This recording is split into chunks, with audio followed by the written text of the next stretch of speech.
See, we have a biology. We cannot put it under the carpet, it's there, it's best we address it for what it is. But right now, the problem is certain religious institutions in the world took this attitude that the very biology of the human being is wrong. Because of this, cultures started hiding it under the carpet. Well, in this culture we never had it, but after the British came and left, we became more prudish than the British. Before that, if you look at our temples, all the outside temple art is pornographic, if that's what you want to call it. We don't call it pornographic, we are only talking about the various dimensions of human biology. We don't see it as wrong, but we see it as the periphery of life. If you stay only there, you will stay in the physical dimension forever, you will not explore anything else.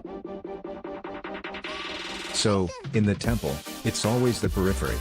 You are supposed to look at that and understand it's the periphery of life, and make an attempt to go deeper.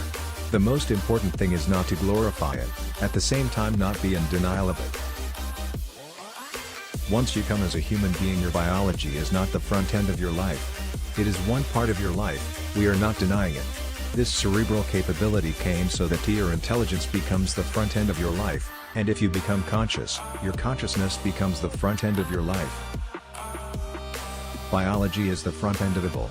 It's okay for him, that's all he knows. But biology should not be the front end of a human life.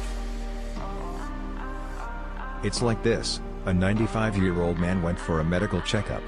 His doctor did a thorough checkup and said, "Hey, old boy, you're doing great for 95. No problem with you." Then the old man asked, "Doctor, but what about my sex life?" Then the doctor looked at him and asked, "Thinking about it or talking about it?" So, at different stages of life, there are times when you only think about it and talk about it, and there are some times you indulge in it. These are passing phases of life. You are the best judge of how much of it is needed for you. Does that mean you don't have biological needs? You have. It's fine, but it must be on the periphery.